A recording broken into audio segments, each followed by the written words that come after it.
자, 수험생 여러분 안녕하십니까? 열심히 공부하고 계시죠? 오늘 지난 시간에 처음으로 유통 정보를 갖다가 시작했어요. 자, 처음으로 시작한 유통 정보 조금 어려울 수도 있어요. 우리가 정보를 갖다가 쉽게 접해보지 않았기 때문에 좀 어려운 면은 있습니다. 하지만 저는 가급적이면 여러분들이 그 어려운 내용을 갖다가 좀 쉽게 전달해 주기 위해서 하고 있으니까 제 말을 좀 잘만 한번 들어보시면은 훨씬 시험에 나오는 내용하고 거의 일치할 테니까 그렇게 한번 생각하시면 되고요. 자, 여러분들 페이지는 845페이지고요. 이미 했던 내용인데, 그런데 845페이지에서 우리가 지난 시간에 이제 마지막에 정보화사의 문제 있잖아요. 여기 나와 있는 과다한 정보의 홍수, 그걸 봤는데, 여러분 그 박스 위를 한번 잠깐 봐주실래요? 여러분 박스. 그래서 거기 산업사회와 정보화사의 비교라고 해가지고 나와 있죠. 산업사회와 정보화사회. 그래서 산업사회가 있는데 산업화 이전과 산업사회와 정보화사회 이렇게 구분이 되어 있잖아요. 그런데 우리가 다 보지 마시고 전략적 자원을 한번 봐주세요. 전략적 자원. 전략적 자원을 그 산업사회는 뭡니까? 자본이죠. 그 다음에 정보화사회는 지식이에요. 자, 다시 한번. 전략적 자원은 산업사회는 자본이고 정보화사회는 지식이라는 거 다시 한번 체크해놓고 이제 넘어갈게요. 자, 그래서 우리가 지난 시간에 마지막에 했던 과다한 정보의 홍수가 이건 정보화사회 문제점으로 바로 나타날 수밖에 없고, 그 다음에 뭡니까? 두 번째는 개인의 사생활 침해예요. 자, 개인의 사생활 침해. 뭐 저도 마찬가지입니다. 저도 예전에 어떤 경우가 있었냐면 제 이름으로 오프라인에서 수강생을 특강으로 모집했어요. 특강으로 모집해가지고 제 이름이 있으니까 수강생들이 이제 좀 모였겠죠. 모여가지고 했는데 갑자기 강의를 하는 사람이 다른 사람이 나왔대요. 그래서 강의를 하는 사람이 왜 다른 사람이 나왔냐고 수강생들이 강의 중에 이제 항의를 하니까 무슨 말이냐면은 그분이 아파가지고 지금 강의를 갔다 오는 중에 교통사고로 아파가지고 강의를 못 해가지고 부득불 다른 사람이 대타로 강의를 할 것이다. 저는 절대 그런 적이 없었거든요. 근데 예전에 저 같은 경우는 그런 식으로 한번 경험을 했었는데, 그래서 개인의 사생활 침해, 개인에 대해서 그런 식의 현혹시킨다는 것이죠. 어찌 보면은 여러분들 간혹 가다가 뭐 페이스북이라든가 인스타그램에서 연예인이 아니면서도 자기 사진이 아니면서 다른 사람의 사진을 붙여놓고 여러분 혹시 조금 뭔가 모르게 현혹시키는 그런 글 같은 거나 또 그런 뭐 뉴스 같은 거 많이 있잖아요. 그래서 뭐 다른 뭐 어떤 뭐 실제로 얼굴 보면 완전히 이상한 하마인데 굉장히 날씬한 모습에 어떤 모습을 걸어놓고 그걸 갖다가 유혹해가지고 거기서 약간의 나쁜 사기적인 행위를 했다는 그런 내용도 있듯이 개인의 사생활 침해는 굉장히 다양하게 많이 있습니다. 특히 요즘에는 인터넷 시대이기 때문에 그 개인의 카페라든가 어떤 뭐 여행 이런 데다 그 개인의 사진을 갖다가 나는 왜 그렇게 올려놓는지 이해가 안 되더라고요. 그것도 굉장히 물론 본인은 뭔가 모르게 자랑스러워 할 수 있어서 그런 사진을 올려놨는지 모르겠지만 개인 얼굴 다 나오죠. 뭐 이런 몸이라든가 모든 것이 다 나오게 하는 사진을 막 올려놓습니다. 근데 그걸 갖다가 다른 사람들이 다른 나쁜 용도로 쓸 수가 있거든요.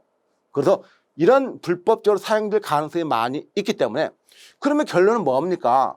그 사람은 뜻하지 않은 피해를 발생시킬 수밖에 없어요. 굉장히 의의로 많이 있습니다. 의의로 이런 건 굉장히 사실 굉장히 많이 있는 것이고, 이게 만약에 인터넷이 안 될 때만 하더라도 저 같은 경우는 대학교 다닐 때만 하더라도 컴퓨터라는 그 과목이 있긴 있었지만은 그때는 플로피 디스크 10메가짜리 그거 가지고 끼워놓고 그걸로 이제 뭐 모니터도 엄청 긴 거였잖아요.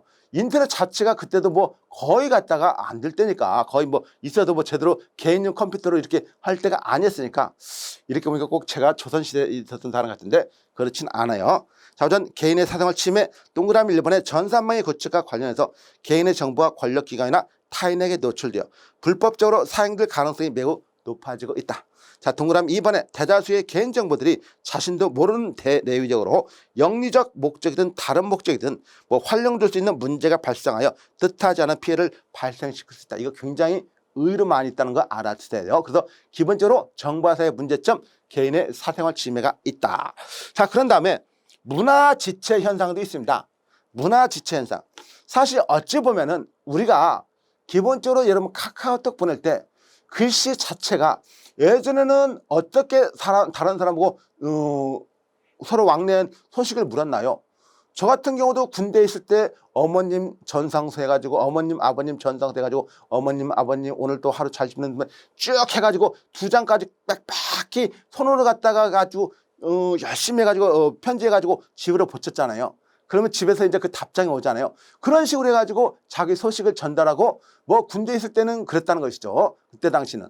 근데 지금은 어떻습니까? 이제는 카톡이라든가 이런 게 굉장히 발달해가지고 뭐 용어 자체도 그래요.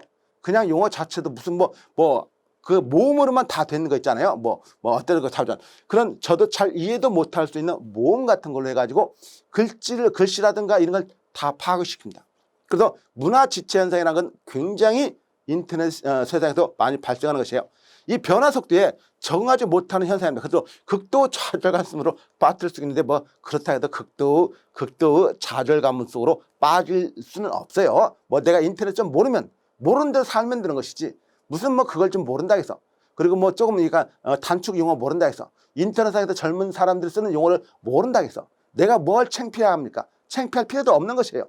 그만큼 그냥 그렇게 살면 되는 것이지 뭐 현 세대 용어를 갖다가 모른다 해서 절대 그럴 필요는 없다는 거. 그래서 양가로 3번에 정부와는 다양한 정부의 활용에 있어서 특정한 절차를 거치는 과정이며 이런 절차는 사회 계층 간 연령대별 그다음에 차이가 나타날 수 있으며 계층별 연령대별 차이가 나타날 수 있으며 정보통신기술의 발달과 함께 변화 속도에 적응하지 못하는 현상으로 부작용이 발생 가능함을 암시하고 있다.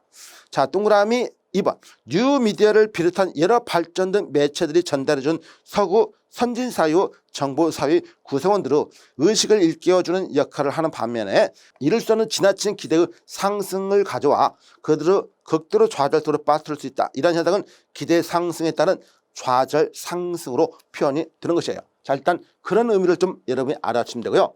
그 다음에 뭐가 나오냐면 지식의 격차예요. 사실 어찌 보면은 저는 개인적으로 정부와 사회에서 가장 큰 단점을 고르라면은 바로 지금 나와 있는 이런 게 아닌가라고 생각합니다. 이게 뭐냐면은 지식 격차가 증가라는 건 뭡니까? 기본적으로 우리는요, 지식이라는 것은 뭡니까? 자, 원래는 뭐가 됐어요? 정보를 있습니다. 자, 정보를 가지고 있는 사람이 뭐가 있습니까? 정보의 부자가 있어요. 그 다음에 정보의 부자는 뭡니까? 자, 정보의 부자가 있으면 뭐도 있다? 정보의 빈자가 있다는 것이죠. 그러면은 정보의 부자는요, 이 차이는 뭡니까? 말 그대로 부의 이게 아무것도 아니에요. 그냥 솔직히 말해서 열심히 노력한 사람은 그 자체가 뭐예요? 이건 단순하게 지식의 격차예요. 사람들이 지식의 격차 가지고 뭘 나무라지 않습니다. 부러워나 하겠죠. 쟤는 열심히 노력해서 서울대에 갔다. 그러면 서울대 갔으니까 다른 사람들이 와 진짜 칭찬해주고 그 칭찬 받을만 하겠죠. 똑같은 시간을 두어가지고 똑같은 공부를 했는데 누구는 잘하고 누구는 못한다는 것은 그만큼 차별 대상이 될 수밖에 없는 것입니다. 이거는 인간의 차별이 아니라 능력의 차이이기 때문에 사회에서 인정이 되는 것이에요. 그런데 이래서 정보의 부자와 정보의 빈자는요, 이 정보를 이용해서 뭐가 됩니까? 부를 축적해요. 이건 정보의 부자는 부익부 현상을 가져온단 말이에요. 부익부 현상. 그리고 이 정보의 빈자는 모릅니다. 몰라가지고 어떻게 하다못해 정부에서 가난한 사람들에게 주는 어떤 자격 요건이라든가 혜택 같은 것도 뭘 알아야 정부로부터 받아먹지. 정부에서 일부러 주지는 않거든요. 나는 이런 조건이니까 정부야, 이거 법률로 이렇게 통과됐으니까 나한테 이런 거 달라 라고 해가지고 알아서 받아먹어야 됩니다. 물론 그거 받아먹는다는 게 좀 어감상 그렇지만은 어쨌든 정부에서 그렇게 주는 혜택이 있으면 그 혜택 속에 들어가는 것이에요. 근데 모르는 사람은요, 모르기 때문에 그런 게 있는지도 몰라요. 그래서 이런 사람들 더 모르기 때문에 뭐가 되냐? 부익부가 아니라 빈익빈이 되는 것이에요. 빈익빈. 그래서 빈익빈 현상이 점점 시간이 지날수록 많이 발생하는 것이죠. 이게 뭡니까? 이게 바로 부의 격차예요. 부의 격차. 그러면은 단순하게 지식의 격차에서 지식의 격차가 부의 격차로 와버린 것이에요. 지식의 격차는 사회적으로 문제될 게 전혀 없다고 말씀드렸죠. 근데 부의 격차는요, 그게 심하면은 혁명이 됩니다. 혁명이라는 건 나라가 뒤집어지는 것이에요. 그래서 어쨌든 간에 이런 정부의 부자와 정부의 빈자 사이를 갖다가 정부는 그걸 알고 있어요. 그래서 정부에서는 열심히 배우고자 하는 사람, 노력하는 사람을 정부에서는 점프 사업이라든가 그다음에 카드라든가 교육 사업 카드라든가 이런 거 가지고 정부에서 무료 교육을 막 시킵니다. 여러분 가끔 지나가다 보면 컴퓨터 무료 교육 해가지고 학원에 오기만 하더라도 정부에서 월 30만 원 주겠다 이런 게 있잖아요. 그걸 굉장히 산업인력공단에서 정부에서 예산을 짜가지고 그런 걸 많이 합니다. 그래서 각 부문마다 다 굉장히 많이 있어요. 무료 교육이란 걸 막 시킵니다. 정부에서 그 대신 돈을 주는 것이에요. 그 기관에서는 사람을 모집하는 것이에요. 그래서 사실은 그 사람을 모집하는 기관이 사람이 없어가지고 그 사람들 모집하는 게 더 힘들다고 하더라고요. 그렇게 이제 구조가 바뀌었다는 것이에요. 그래서 정부에서는 이 모르는 사람을 좀 배우게 해주기 위해서 이런 걸 갖다가 하는 것이고, 어쨌든 지식 격차는 정보 소위 계층의 불평등한 형태를 말합니다. 정보가 없는 사람들. 그래서 사회적 갈등을 발생시켜 가지고 나중에는 아주 커다란 사회 문제가 될 수 있다는 것이죠.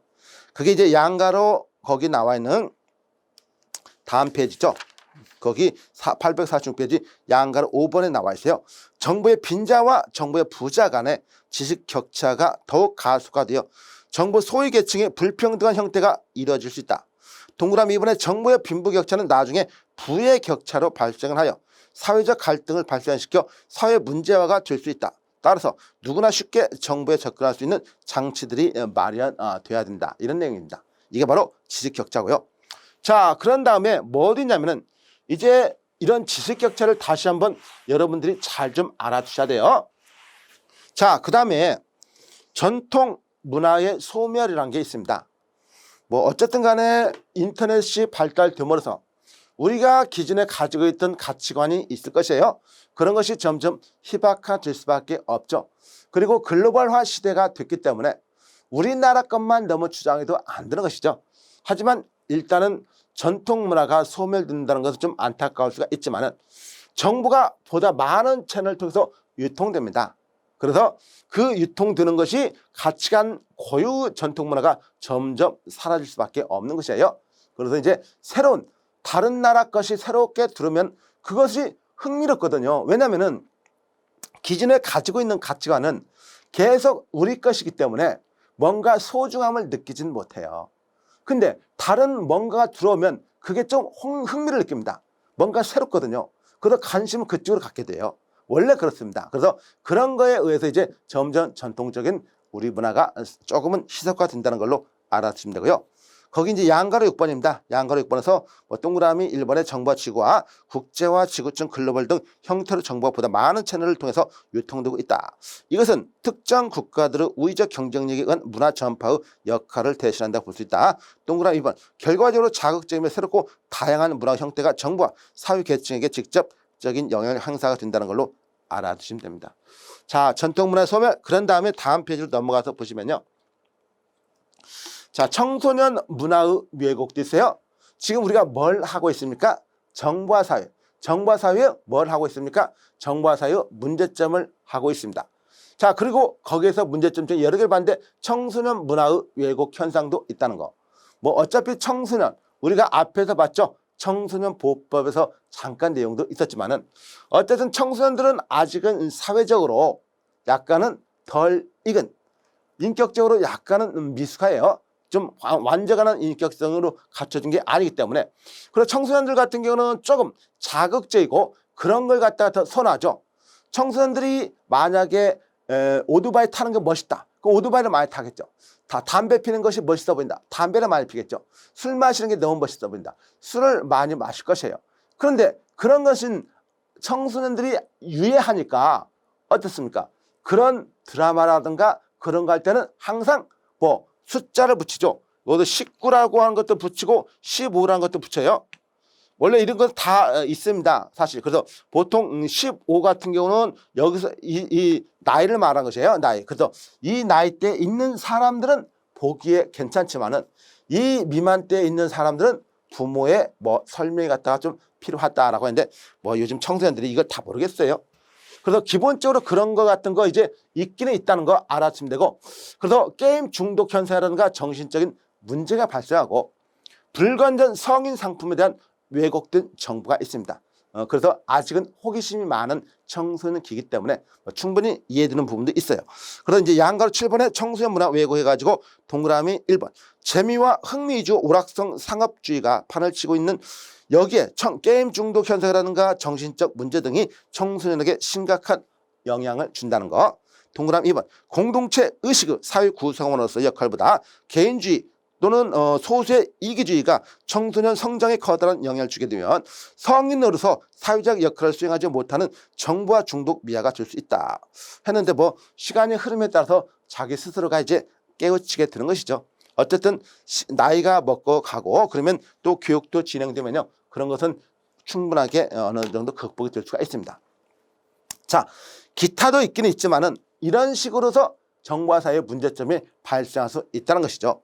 자, 그렇게 받으시고 그 다음에 847페이지에 뭐 정보화 사회 기업 환경 변화를 해가지고 양가를 1번, 양가를 2번, 양가를 3번 이런 식인데, 자, 기본적으로 정보화 사회는 그렇습니다. 이 정보화 사회는요, 다른 게 아니라 정보를 바탕으로 하기 때문에 어떤 기간이라든가 어떤 기간은 무조건 하고 어떻게 돼요?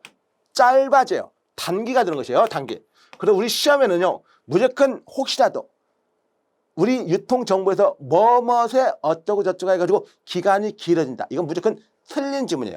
기간이 길어진다는 건 틀린 지문이고, 자, 업무량 같은 게 있습니다. 정보화 사회가 됨으로써 그 사람이 맡고 있는 업무가 증대될까요? 감소될까요? 업무량 같은 건 무조건 감소돼요. 그래서 만약에 우리가 여기서 증대된다면 무조건 틀린 거죠. 그래서 업무량이라든가 무슨 양이 있잖아요. 업무 직무라든가 이런 것은 무조건 하고 뭐 감소된다고 알아두셔야 돼요. 이런 걸로 여러분이 알아주시고 무조건 하고, 이건 시험적인 측면에서 그냥 아무 생각 없이 무조건 하고 선택해야 되는 것입니다. 우리가 어쨌든 객관식을 시험을 보는 거지 않아요. 주관식 시험이 아니라. 객관식 시험은요, 객관식 시험에 맞게 공부를 하셔야 되는 것이죠. 우리가 주관식 시험을 보시면 이렇게 하면 안 되겠지만은 어쨌든 그런 의미가 있다는 거. 자, 그게 이제 양가로 1번, 2번, 3번에 있는 내용이지만 앞으로 계속 할 것이니까 거기서 봐주면 되고요. 그 다음 페이지, 즉 848페이지부터 나오는 것은 바로 정보와 유통혁명이라고 있습니다. 우리가 유통혁명이라는 말을 앞에서도 한번 배웠었죠. 어디? 유통물류 일반을 할 때 거기서 유통혁명이 뭐였습니까? 업종 개념에서 업태 개념으로 변한 것이었어요. 또 다른 유통혁명을 오프라인 매장에서 온라인 매장화 되는 것도 유통혁명이라고 말하는 경우도 있습니다. 어쨌든 그런 의미가 혁명적인 개념인데, 여기에서는 뭐냐면 시대적 산업화 흐름과 밀접한 관련, 즉 정보적인 측면에서 보는 것인데, 여기에서 뭐 콜드체인이나 컨테이너 수송이라고 나왔는데 한번 볼게요.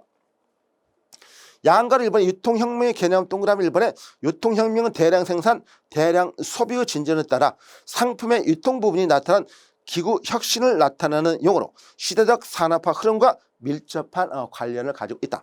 자, 동그라미 2번 유통혁명 시대의 형태로서 체인스토어, 슈퍼마켓, 슈퍼스토어, 디스카운트 하우스, 대중양판점, 현재 창구형 매점 등이 유통혁명 여건이 되고 있다. 그래서 이렇게 됐다가 원래는 업종 개념이었어요. 그런데 이게 지금 무슨 개념? 업태 개념이잖아요. 이렇게 됐다가 이제 이것이 뭐가? 이게 오프라인이잖아요. 이게 온라인화가 되는 것이에요. 그래서 혁명이란 계속 진행이 되고 있습니다. 혁명이 끝난 게 아니라 계속 진행이 되고 있는 과정이에요, 사실은. 그래서 동그라미 3번에 도매상의 배제나 계열화가 진행되었고, 운수, 보관, 포장 등 유통 근대화, 예를 들어서 콜드체인, 컨테이너 수송 등도 유통혁명의 한 예인데, 이건 운송수단의 혁명적인 개념이에요. 그 전에는 콜드체인은요, 우리가 냉동 있죠. 냉동. 그런 트럭을 갖다가 그렇게 하는 것이에요. 그 이전에는 그런 게 없었단 말이에요. 그냥 그런 게 없어가지고 빨리 물건을 가져와가지고 그 창고에다가 보관했었는데, 이제는 운송하는 수단 자체가 뭐 콜드체인식으로, 즉 냉동 트럭이 있어가지고 그걸로 한다는 것이고, 컨테이너 수송 같은 거 있잖아요. 컨테이너 안에다가 물건을 넣고 옛날엔 단순하게 트럭에서 했는데 뭐 그런 건데 충분하게 이해가 될 수 있는 부분이죠. 자, 그런 식이고 그 다음에 나오는 것은 뭐냐면은 유통혁명 시대 특징이 있습니다. 특징이 이제 거기 양가로 2번부터 쭉 나와 있어요. 굳이 이 기억번, 니은번 따로 읽지 않고 여기 고딕체만 읽는 걸로 둔 걸로 볼게요. 자, 유통혁명 시대 특징인데 시장 지배구조가 변화가 됩니다. 시장 지배구조. 거기서 나와 있는 지배구조 변화는 뭡니까? 원래는 기본적으로 지금은 옛날에는 공급자 중심이었어요, 사실은. 근데 공급자가 이제 누구 위주로? 소비자 위주로 바뀌어버렸어요. 뭐 그럴 수밖에 없죠. 당연하죠. 요즘에는. 소비자의 특성을 고려하지 않으면요 안 돼요, 사실은. 그래서 그런 의미. 그 다음에 경쟁력 핵심 요소의 변화가 되는데 경쟁력 핵심 요소란 것은 거기 동그라미 2번에 나와 있죠. 그래서 이제 품질 같은 것이 기본적이고 그리고 가격과 품질 같은 것이 기본적으로 이제 점점 그 제품의 경쟁력이 되고 있다. 그래서 예전에는 그렇지 않았다는 것이죠. 근데 지금은 이제 가격이라든가 품질 같은 경우가 당연히 좋아야만이 가격은 저렴하고 품질은 좋아야 그 경쟁력 핵심 요소가 변화된 것이에요. 자, 신유통업의 기술적 우유 유통구조인데 뭐 예전과 비교해서 신유통업이 점점 발전이 되고 있다는 것이죠. 그게 이제 동그라미 3번이에요. 그래서 뭐 신유통업이 고객과 밀접한 관련을 가지고 있다는 거 그리고 물적 네트워크를 갖다가 굉장히 많이 발전시킨 것이죠. 단순하게 운송 같은 경우를 갖다가 예전에는 그냥 뭐 지금은 우리가 사실 여기서 앞에서 제가 잠깐 설명을 드렸지만은 지금 어떤 게 그래서 포인트 투 포인트 방식이라든가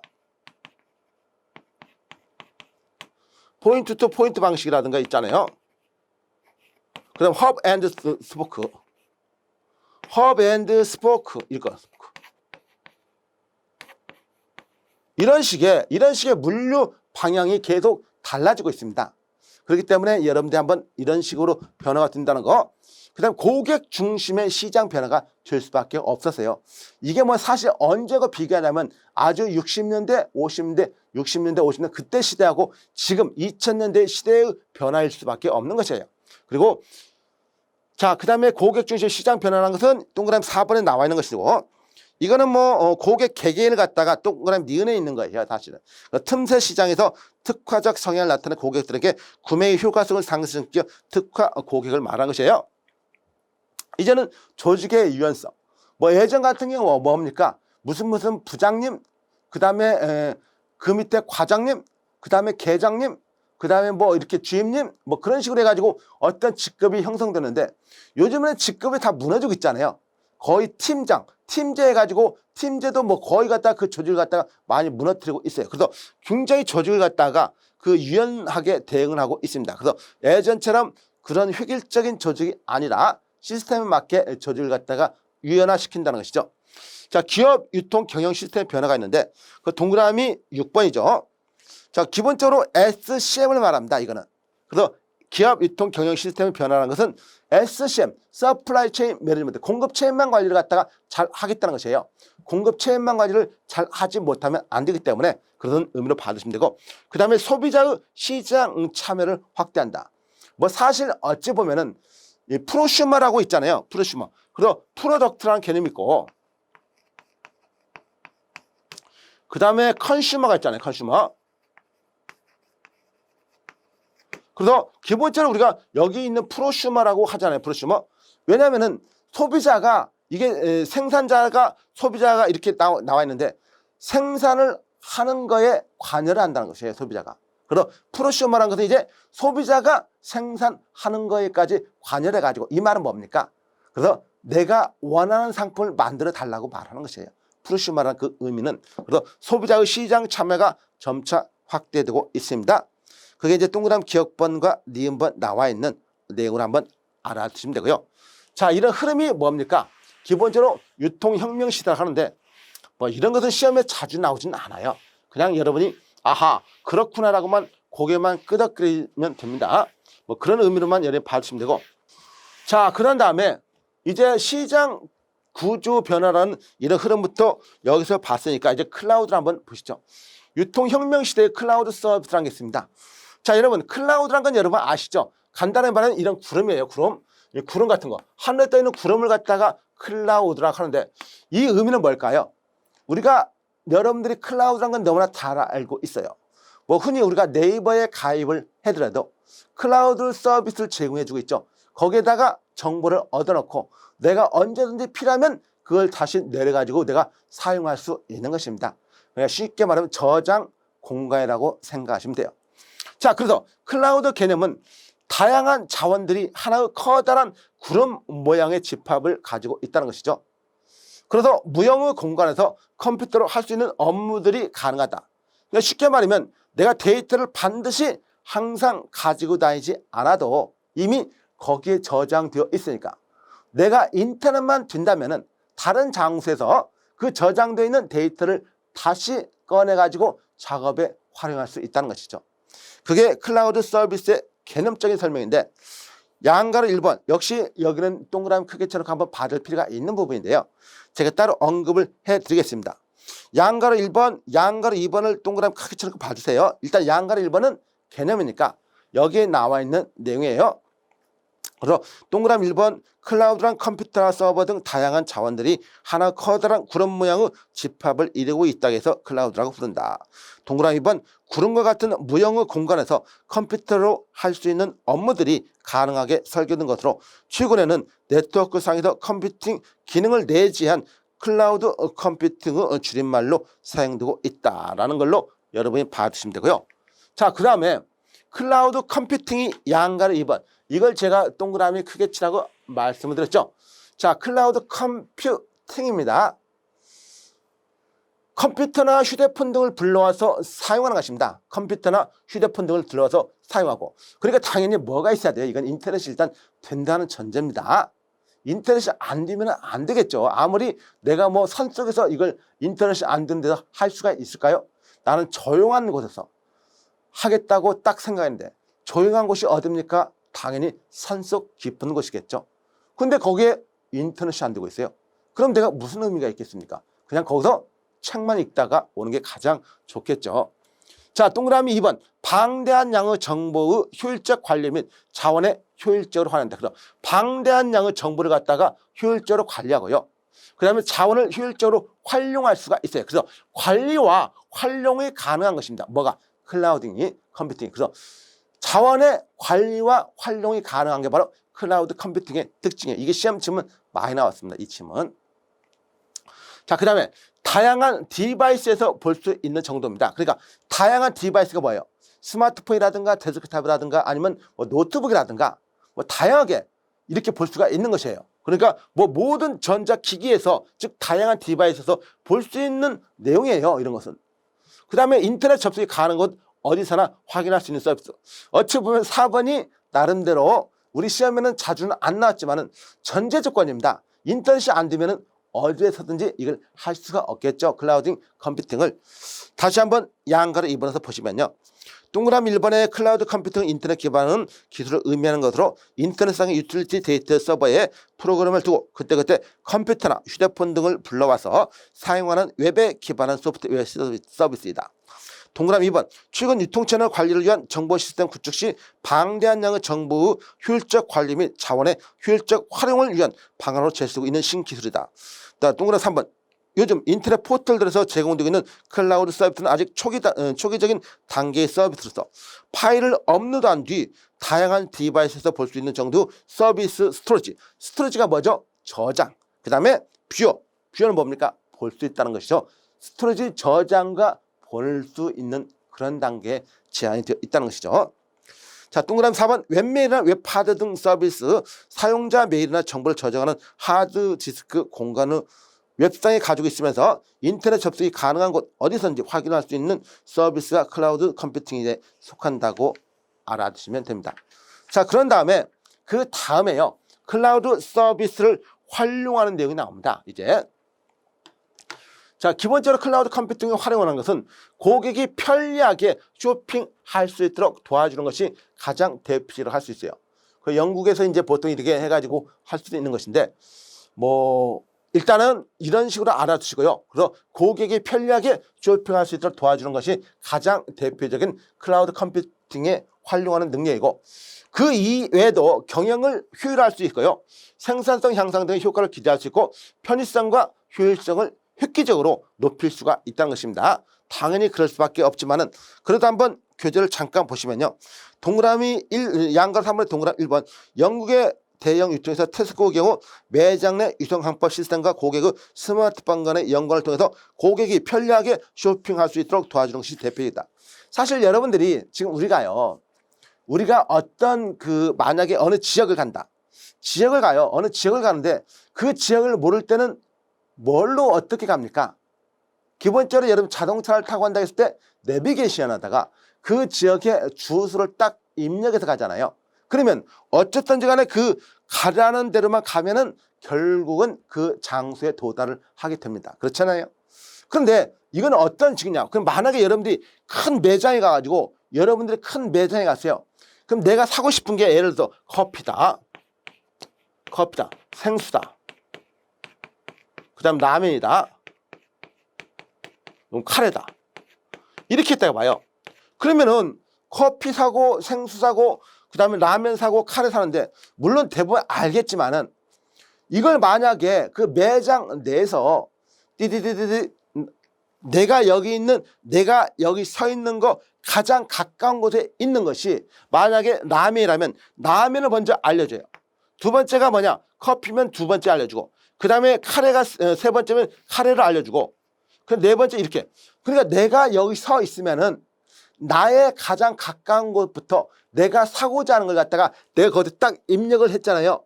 나는 커피, 생수, 라면, 카레를 살 거라고 그건 생각할 수 있잖아요. 자기 자신이 물건을 시장에 사러 오면은 무엇을 사러 오는지 자기가 거기 입력할 수 있잖아요. 옛날에는 현명한 주부들은 거기다 다 적어가지고 가서 사잖아요. 가계부도 아주 철저하게 쓰고.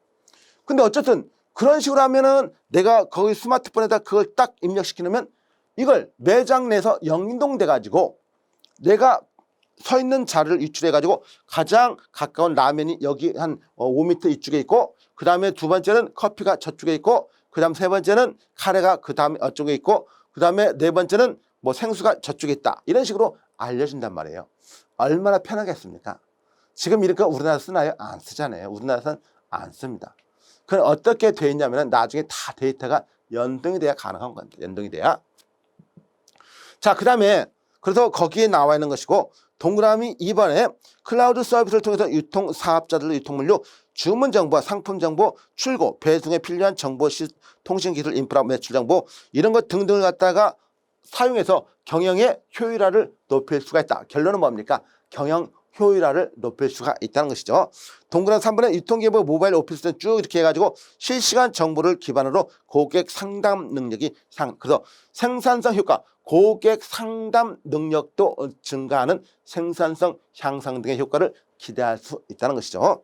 4번에 테스코에서 스마트폰 어쩌고저쩌고 쭉 나와 있고 그 다음에 동그라미 세 번째 줄에 뭐 스마트폰 카메라로 제품 바코드를 스캔하면 진열대에서 즉시 결제 등의 서비스도 제공된다. 이건 사실 미국에 있는 아마존고 같은 경우는 이런 시스템을 활용하고 있죠. 예, 사실 편의성과 효율성을 획기적으로 향상시킬 수 있다.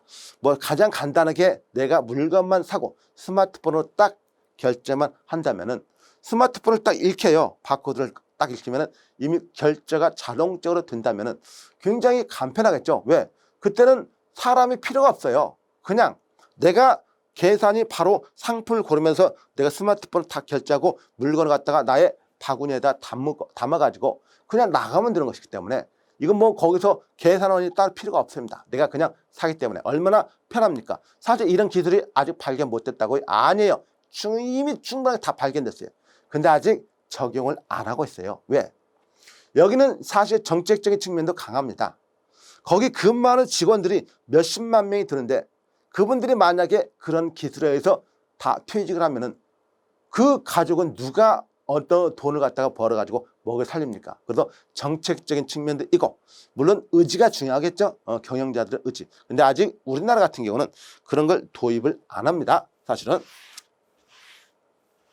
자, 어쨌든 이런 효과가 있다는 거 클라우드 컴퓨팅이고요. 자, 그래서 거기 그림이 나와 있잖아요. 거기 이제 그림이 850페이지 클라우드 해가지고 뭐 데스크탑, 노트북, 모바일, 태블릿 해가지고 메일과 일정, 전자결제, 그 다음에 포털과 인트라넷, 그 다음 문서관리, 프로젝트 관리, 클라우드 컴퓨팅으로서 이렇게 딱 연결돼가지고 활용하는 그런 내용을 한번 참고로 하시면 되고요. 자, 클라우드 서비스 종류가 있습니다. 서비스 종류는요, 이 세 가지가 가장 전형적이고요. 이거는 뭐냐면은 IaaS라고 나와 있죠. PaaS. 자, SaaS로 나왔어요. 그럼 이거 어떻게 읽냐면은 여기는 이거는 아시죠? 인프라스트럭처, 그 다음에 플랫폼, 그 다음에 소프트웨어는 아실 것이에요. 그러니까 이거는 뭐라고 읽냐면 서비스로서 인프라스트럭처라고 읽습니다. 그리고 이거는 서비스로서 플랫폼이라고 읽고요. 역시 마찬가지예요. 서비스로서 소프트웨어라고 읽어요. 그렇기 때문에 이건 뭐 다르게 크게 어렵게 읽는 게 어려울 일 전혀 없습니다. 그래서 기본적으로 클라우드 서비스 종류는 세 가지가 있다. 그 세 가지는 서비스로서 인프라스트럭처, 서비스로서 플랫폼, 서비스로서 소프트웨어니까 뭐가 중요한 용어예요? 인프라스트럭처, 플랫폼, 소프트웨어. 이거를 알고 있으면 된다는 것이야. 이거를 알고 있으면. 왜? 모두 다 서비스를 수행하기 위한 것이기 때문에. 그래서 거기 보시면요. 양가로 4번에 동그라미 1번을 보시면은 IaaS 보시면은 동그라미 1번에 기억번 인프라스트럭처 레벨을 제공하는 서비스를 의미하며 자, OS부터 상위 모든 플랫폼이나 어플리케이션을 사용자가 직접 올릴 수 있다. 동그라미 니은의 컴퓨팅 시스템이나 네트워크 등의 서비스를 제공하고 있는 서비스로 기존 호스팅에 비해서 유연한 확장성과 빠른 세팅이 가능한 장점이 있고 사용량에 따라 비용을 지불하는 하드웨어 네트워킹 애플리케이션 제공 등 클라우드 서비스다. 그래서 여러분들은 동그라미 니은의 두 번째 줄에 나와 있는 것이 핵심 용어입니다. 다른 거 없어요. 자, 유연한 확장성과 빠른 세팅이 가능하다는 것이에요. 이게 뭐라? 인프라스트럭처. 즉 서비스로서 인프라스트럭처는 그렇다는 것이에요. 자, 동그라미 2번. 자, 서비스로서 뭡니까? 플랫폼이 나와 있어요. 동그라미 기억번. 개발자가 어플리케이션을 개발 서비스하기 위해 사용 가능한 서비스와 기능들이 제공되는 클라우드를 통해서 서버라든가 네트워크 저장 공간을 포함하는 웹과 환경 뭐 하드웨어 네트워크 쭉 이렇게 나와 있는 내용이고 그 다음 역시 니은번이 중요합니다. 여기도 니은번에 컴퓨팅을 사용할 수 있도록 만들어진 플랫폼이나 솔루션 환경을 제공하는 서비스로서 SDK가 있는데 S는 소프트웨어죠. D는 뭡니까? 디벨로프먼트. K는 뭐예요? 킷. 그러니까 디벨로프먼트가 뭐예요? 발전한 것이죠. 킷이 발전하는 소프트웨어라는 것이에요. 이건 API와 비슷한 게 있는데 이건 A는 뭡니까? 어플리케이션 프로그램 인터페이스의 약자입니다. API는 어플리케이션 프로그래밍 인터페이스의 약자인데 이게 나중에 다시 나와요. 그래서 오픈 API라든가 그냥 API가 있는데 오픈이 붙으면 뭐예요? 공개시켜 놨어요. 공개시켜 놨던 건 뭡니까? 외부에 누구든지 그 내가 가지고 있는 정보를 이용할 수 있게 오픈시켜 놓은 것이에요. 그걸 갖다가 오픈 API라고 하고 그냥 API가 있으면 그건 공개시키지 않은 것입니다. 자, 그래서 거기에서 오픈 API 등을 제공하여 플랫폼 위에서 자유롭게 구동한 어플리케이션 개발기를 제공하는 게 뭐라고? 플랫폼이에요. 그냥 이건 어찌 지금 읽어본 게 플랫폼에서 활용되는 내용 아니겠습니까? 그런 내용으로 보시면 되고 자, 소프트웨어가 나왔어요. 소프트웨어는 동그라미 3번인데 어플리케이션 소비 관점에서 제공되는 IT 서비스로 조직이나 개인이 페이퍼 클릭 수익 모델을 이용해서 클라우드 애플리케이션을 제공하는 서비스이다. 그래서 동그라미 니은에 소프트웨어 같은 서비스를 제공하는 서비스로 보통의 프로그램 설치하는 하지만 SaaS 기반의 접속을 통해서 해당 프로그램을 즉각적으로 사용할 수 있다. 그래서 보통 동그라미 니은 있죠. 서비스를 제공하는 서비스로 보통의 프로그램을 설치해야 하지만 보통 프로그램을 설치하지 않아도 동일한 효과를 얻을 수 있게 한다는 것입니다. 그런 의미가 바로 SaaS고 자, 그 다음에 이제 의사결정이 나오는데요.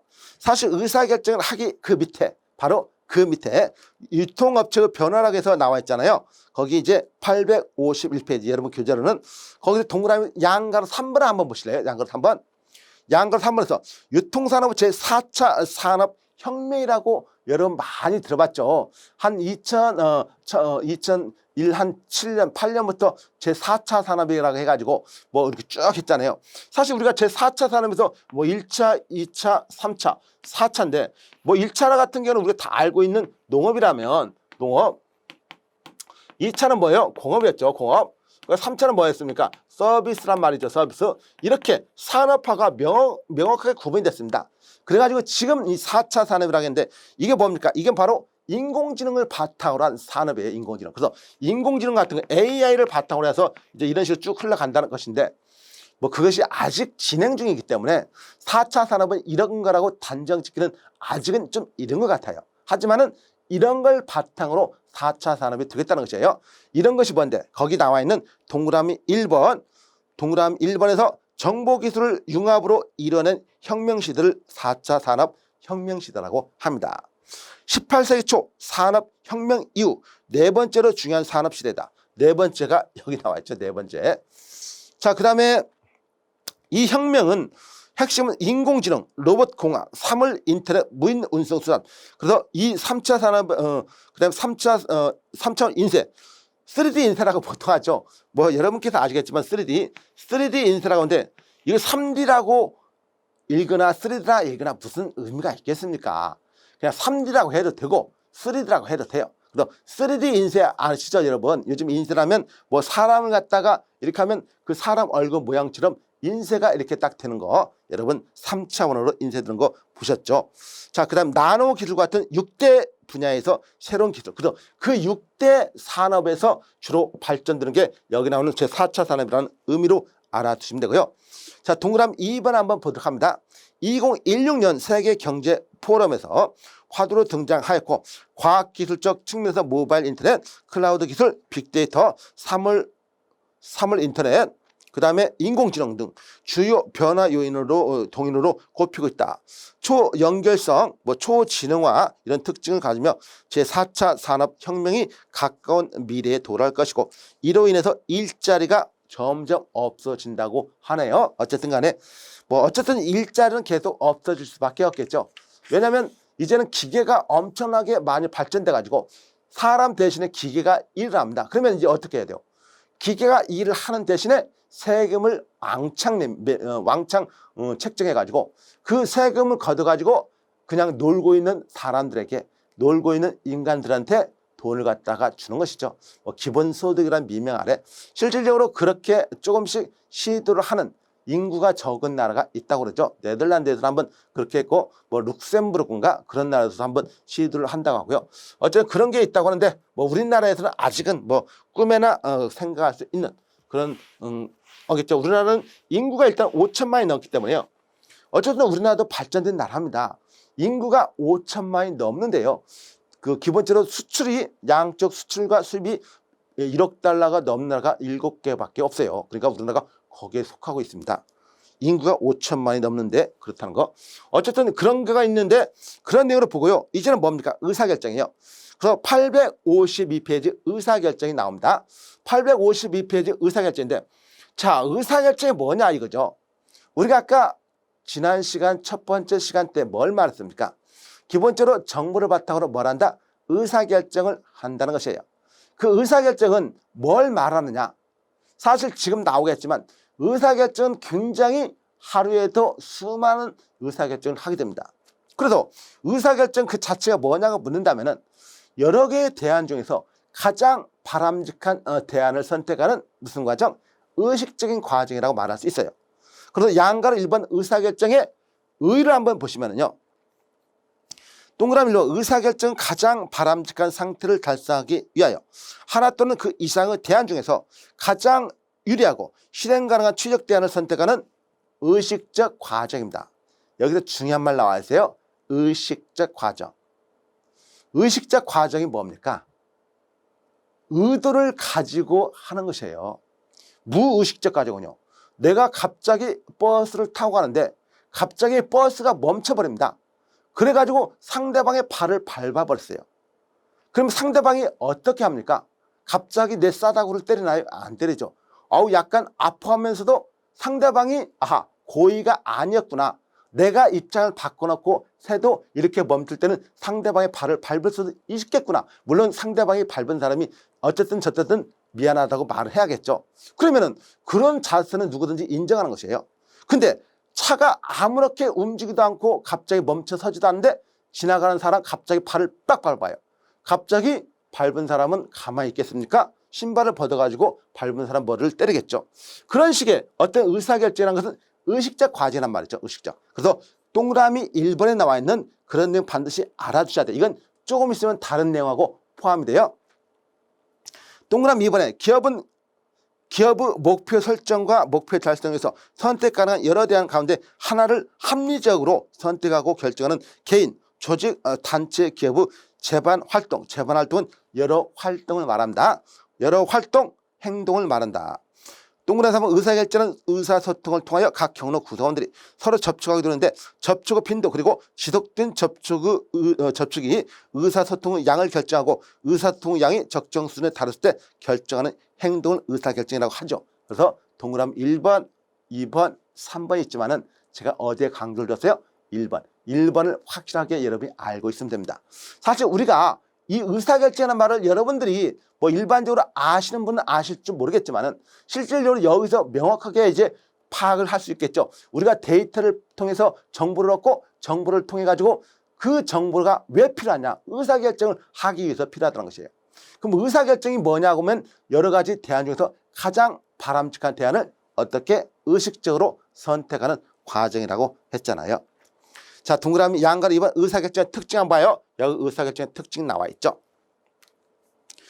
의사결정을 한다는 것은 의식적으로 사려 깊은 행동이므로 자, 여기서 나오네요. 의사결정을 한다는 것은 의식적으로 사려 깊은 행동이에요. 즉 의도적으로 하는 행동이란 말이에요. 그런데 그렇지 않은 경우가 있었죠. 어떤 경우? 아까 제가 버스가 갑자기 달리는데 급정거를 해가지고 상대방의 발을 갖다가 무심코 내가 밟을 수밖에 없는 그런 경우가 의식적인 과정입니까? 아니잖아요. 그래서 반사적인 반응이나 무의식적인 행동은 반응, 행동이나 습관이라고 하지 의사결정이라고 하진 않는다는 것이에요. 그래서 그런 것은 의사결정이 아닙니다. 그래서 우리나라가 참 잘못된 것이 있는데요. 뭐 사람이 술을 먹고 어떤 이상한 짓이나 나쁜 짓을 하면 경감을 해줍니다. 또 그게 법에 열거가 돼 있어요. 의식적인 정상적인 의식이 아닌 상황에서 상대방에게 어떤 해를 끼친 경우가 법에서 정한 내에서 경감할 수 있다. 그러니까 이놈의 인간들이 대부분의 뭐 잘못 저지르면 다 술 먹고 했대요. 나는 기억이 없다. 술 먹고 했다. 그러니까 그 법조문이 있기 때문에 그런 거예요. 그런 거 없애버려야 돼요. 술 먹으면 오히려 더 조심해야죠. 물론 저는 술을 안 먹습니다. 담배도 안 피워요. 그래서 제가 그런 것은 저는 그쪽을 더 선호하는 입장인데 혹시 술 먹고 담배 피는 사람한테 제가 찍힐지 모르겠지만은 그건 사실 공정적으로 생각해서 좀 동의를 할 수 있는 부분은 아닐까요? 어쨌든 그렇습니다. 그래서 술을 먹는다는 것은 일단 운전 같은 거 절대 하면 안 되는 것이에요. 자, 동그라미 2번 의사결정 과정의 합리적인 안을 선택하기 위해서 정확한 사실, 정보의 토대 위에서 이루어져야 하며 공익에 저해되지 않으면서 조직의 성과를 극대화할 수 있는 방안을 창출해야 한다. 두 가지 이상의 경쟁 대안을 가지고 있는 것이 좋고 과학적 접근이 필요하다고 나와 있죠. 뭐 그런 내용입니다. 자, 의사결정의 종류 한번 보시죠. 종류 양가로 3번에 나왔네요. 자, 여러분에게 제가 앞에서 이런 말을 한 적이 있습니다. 물론 이제 여기서는 아니고 앞에서 한 거 그냥 나중에 시간이 날 때 다음에 하고 여기서 일단 의사결정 종류 먼저 볼게요. 자, 의사결정 형태에 따라 규범적 의사결정과 기술적. 자, 형태에 따라서 형태. 근데 여러분 이게 지금 처음 나오는 게 아니잖아요. 뭐 규범적과 기술적이 나왔네. 규범적과 기술적을 우리가 어디에서 배웠어요? 상권 분석에서 신규 점포에 대한 상권 분석 모델에서 기술적 모형에 의한 거. 첫 번째가 뭐 체크리스트, 두 번째가 뭐 유추법, 세 번째가 뭐 현재 조사법, 네 번째가 뭐 비율법. 그 다음에 두 번째가 뭐였어요? 규범적 모형. 규범적 모형은 첫 번째가 뭐 중심지 이론, 두 번째가 뭡니까?